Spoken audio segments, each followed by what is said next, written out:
Bismillahirrahmanirrahim.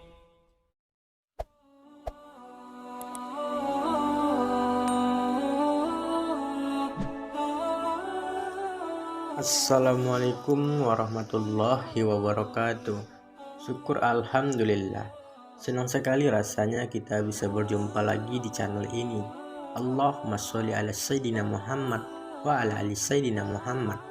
Sahabat beriman yang dirahmati Allah, doa adalah untaian kata yang terangkai indah, penuh makna, terangkat tinggi dan mulia karena keutamaannya.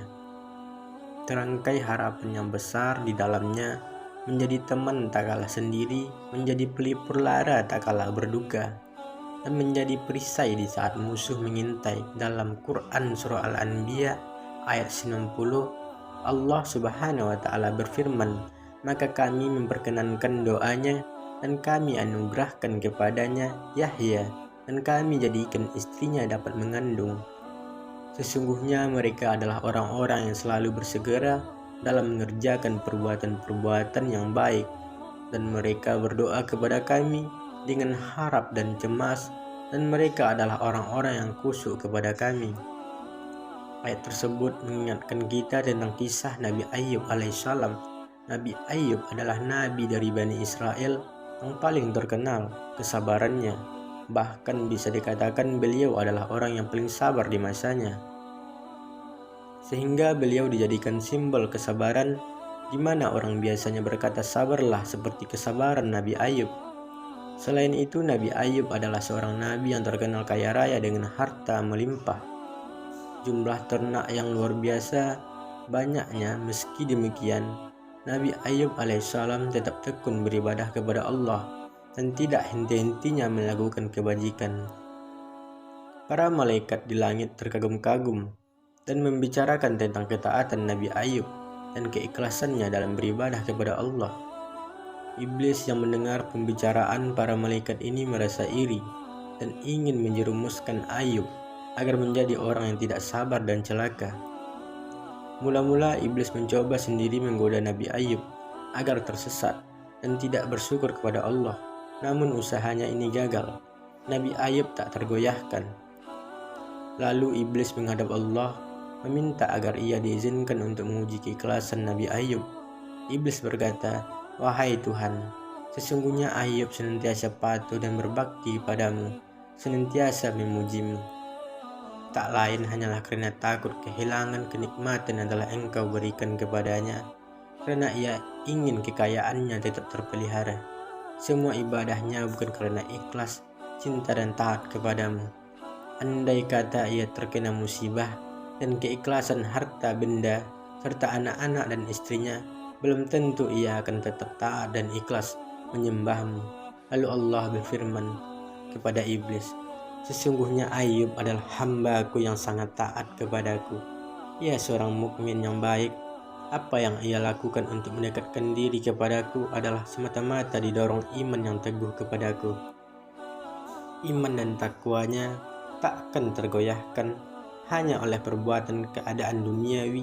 Cintanya kepadaku takkan berkurang walaupun ditimpa musibah apapun yang melanda dirinya, karena ia yakin bahwa apa yang ia miliki adalah pemberianku yang sewaktu-waktu dapat aku cabut daripadanya atau kujadikan berlipat ganda. Ia bersih dari segala tuduhan dan persangkamu. Engkau tidak rela melihat hamba-hambaku anak cucu Adam berada di atas jalan yang lurus, untuk menguji keteguhan hati Ayyub dan keimanannya pada takdirku. Kuizinkan kau menggoda dan mencoba memalingkannya dariku. Kerahkan seluruh pembantu-pembantumu untuk menggoda Ayyub melalui harta dan keluarganya. Cerai-beraikan keluarganya yang rukun, damai, sejahtera itu. Lihatlah sampai di mana kemampuanmu mau untuk menyesatkan Ayyub hambaku. Setelah itu iblis dan para pembantunya mulai menyerbu keimanan Nabi Ayyub alaihissalam. Mula-mula mereka membinasakan hewan ternak peliharaan Nabi Ayyub, disusul lumbung-lumbung gandum dan lahan pertaniannya dibakar hingga musnah. Iblis mengira Nabi Ayyub alaihissalam akan berkeluh kesah setelah kehilangan ternak dan pertaniannya. Namun ternyata Nabi Ayub alaihissalam tetap berhusnuzon, berbaik sangka kepada Allah. Segalanya ia pasrahkan kepada Allah.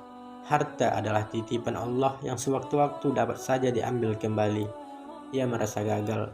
Iblis mendatangi putra-putri Nabi Ayub alaihissalam yang sedang berada di sebuah gedung yang besar dan megah.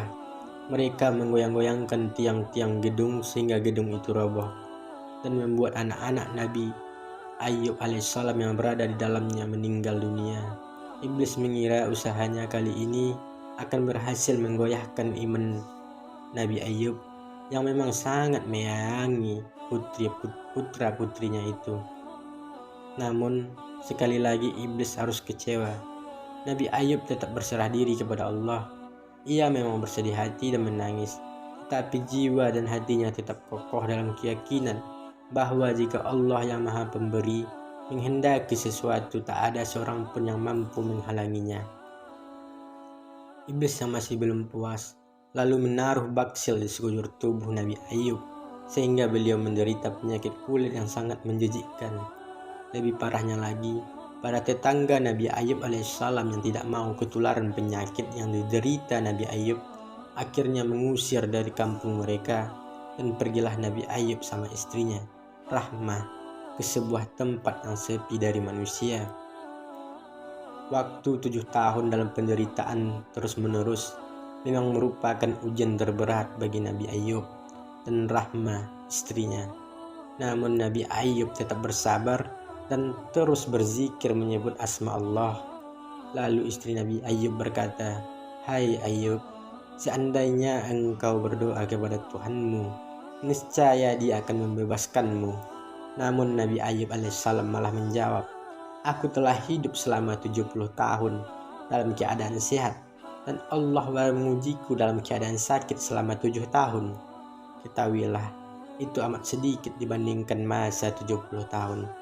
Akhirnya apa yang terjadi? Iblis pun menyerah dan mengakui bahwa Nabi Ayub adalah Nabi Allah dengan tingkat kesabaran yang amat sangat tinggi.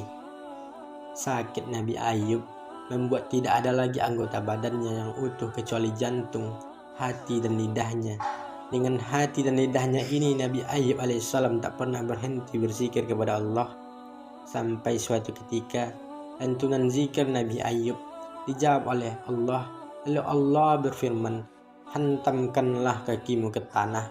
Dari situ akan memancar air yang dengannya kau akan sembuh dari penyakitmu. Kesehatanmu akan pulih jika kau mempergunakannya untuk minum dan mandi." Sahabat beriman, zikir masyhur apa yang dibaca Nabi Ayub? Yaitu zikir Allahumma anni masaniyat durru wa anta arhamur rahimin. Ya Allah, sesungguhnya aku telah ditimpa penyakit dan Engkau adalah Tuhan yang Maha Penyayang di antara semua penyayang. Apa keutamaan membaca zikir ini? Yang pertama, pengakuan kita atas kemurahan Allah. Yang kedua, pengakuan atas Allah dengan sifat yang Maha belas kasih kepada hamba-hambanya yang mau berdoa. Yang ketiga, permintaan untuk segera diangkat segala macam penyakit dalam tubuh kita. Kemudian yang keempat, permohonan untuk diberikan kesehatan. Lalu kapan waktunya boleh dikerjakan? Yaitu setelah selesai sholat, agar selalu dijauhkan dari segala penyakit, atau jika kita dalam kondisi sedang sakit. Zikir ini pun bisa kita tujukan kepada keluarga, kerabat, teman dekat, sepupu, dan lain sebagainya. Asal kita niat kepada Allah untuk diberikan kepada siapapun yang saudara inginkan, meskipun dari segi medis sulit untuk disembuhkan. Insya Allah dengan zikir ini Allah akan memberikan kemudahan dan segera mengangkat penyakit dari tubuh kita.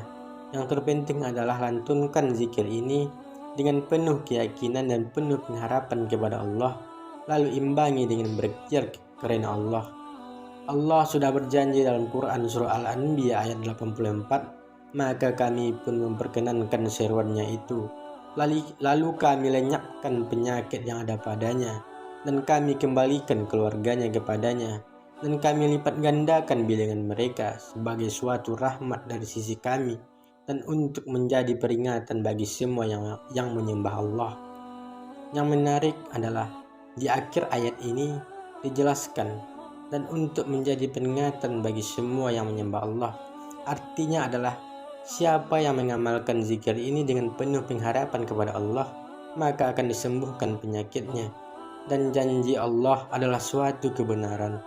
Semoga video ini bermanfaat untuk kita semua. Assalamualaikum warahmatullahi wabarakatuh.